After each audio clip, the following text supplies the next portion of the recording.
ating tunghayan ang isang maikling kwento ng pag-ibig na may halong drama at inspirasyon base sa mga detalyeng ibinigay ng sumulat nito.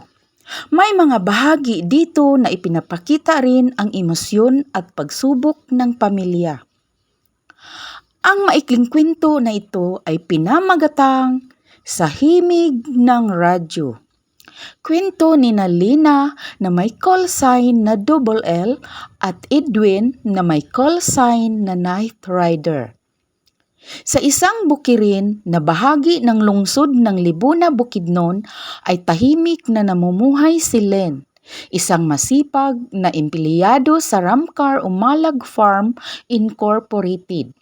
Sa mundong puno ng trabaho at pag-aalaga sa mga manggagawa, tanging ang kanyang handset radio ang nagiging kaulayaw niya sa bawat gabi. Double L monitoring frequency, may nakikinig ba dyan? Malambing na sambit ni Len habang inaayos ang kanyang higaan isang gabi. Maya-maya, isang malamig at matipunong tinig ang sumagot. Copy, loud and clear, double L, Night Rider here, monitoring from Camp Phillips, over. Ngumiti si Len, unang bisis niyang marinig ang tinig na iyon. Mula noon, gabi-gabi silang nagkakausap, parang lumilipas ang oras na hindi nila namamalayan. Anong ginagawa mo dyan sa Camp Phillips, Night Rider? Tanong ni Len. Dito kami nakatira. Empleyado ang papa at mama ko sa plantation ng Del Monte. Ikaw? Ako? Boss ng kusina. Ha ha ha. Natatawang sagot niya. Ang totoo, dito ako nagtatrabaho. Hindi nagtagal mula sa simpleng usapan na iyon sa radyo ay naging pagkikita sa personal. Len, gusto mo meet tayo? Tanong ni Night Rider. Natamimi ang dalaga, ngunit tumango na rin. Sige, kailan at saan? Nagkita nga sila sa park ng Camp Phillips at sa bawat pagkikita, lalo silang nahulog sa isa't isa. Hanggang sa isang araw, nanligaw si Night Rider kay Double L at naging sila na nga. Isang araw, sinadya talagang puntahan ng binata ang dalaga sa trabaho nito. Len, gusto mo bang ako na ang kasama mo habang buhay? Tanong ni Edwin sa dalaga habang hawak-hawak ang kamay nito. Kung ikaw lang ang makikinig sa mga hinaing ko gabi-gabi, oo, bakit hindi? Sige. Umuwi ang dalaga upang mamanhikan ang binata. Hindi naglaon, ikinasal sila sa simbahan sa lugar ng dalaga. Lumipas ang mga araw, naging linggo, buwan at taon. Nabiyayaan sila ng 3 anak, sina Edeline, Leah at ang bunso na si Ed. At nagkaroon ng sariling lupa't bahay. Tahimik at masaya ang kanilang buhay. Ang panganay na si Edeline ay nagtapos ng business administration at kasalukuyang nagtatrabaho. At si Leah naman kumuha ng education. At ang bunso na si Ed ay sa mga panahong iyon kasalukuyang nagsimula sa kanyang kursong criminology. Isang araw sa buwan ng Hunyo ay umuwi si Len galing sa trabaho dahil day off niya at 10th anniversary ng pagkamatay ng ama ni Edwin na sa kanilang bahay ang selebrasyon nito. Uy, nakauwi na pala ang maganda kong asawa. Hindi magdumi-dumi, nahirapan akong maglinis. Sambit ni Edwin sa asawa dahil katatapos lang niyang maglinis ng buong bahay dahil dito nga sa kanila gagawin ang 10th death anniversary ng kanyang ama. Okay. Di matulog na lang ako. Tango naman ni Len.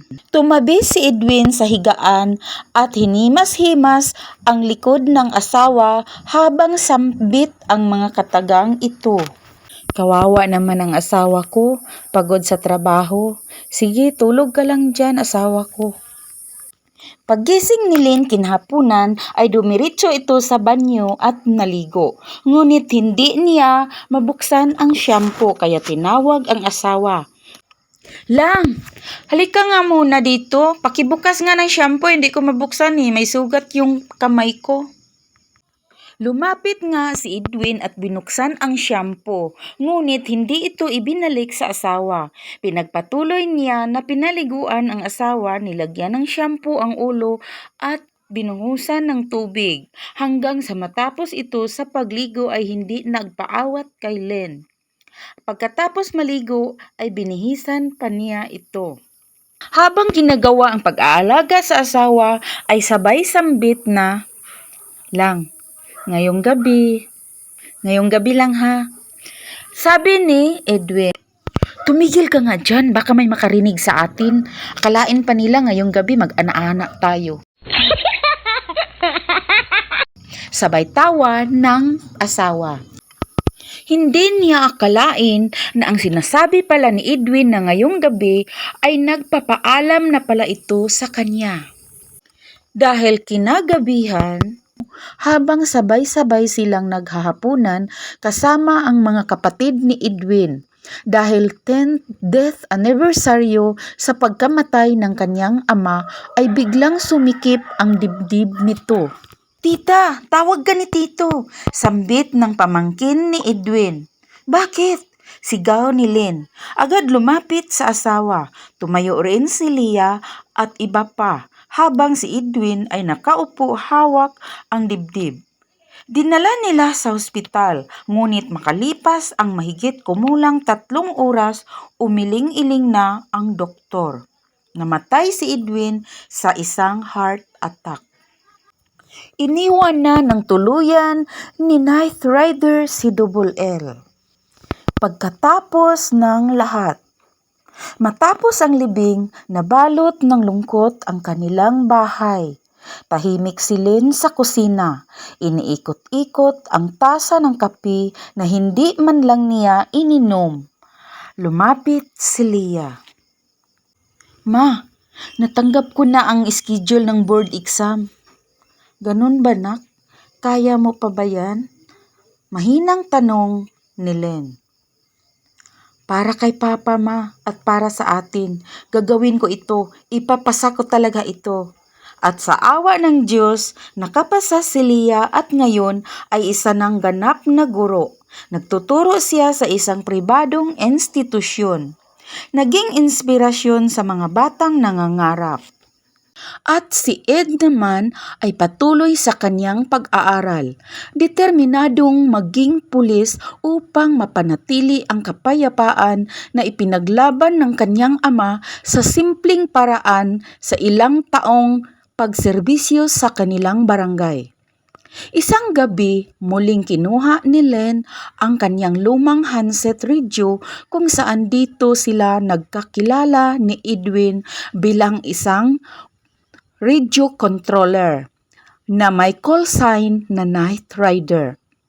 Pinunasan niya ito, binuksan at nagbakasakaling may marinig. Double L, monitoring frequency, bulong niya. Bagamat wala siyang inaasahang tugon at sa kanyang alaala tila narinig niya ang pamilyar na tinig. Copy, loud and clear, Knight Rider here, always with you, over. At dito nagwawakas ang ating kwento. Dito ipinapakita na hindi kailanman naging hadlang ang kahirapan upang maabot ang mga pangarap sa buhay.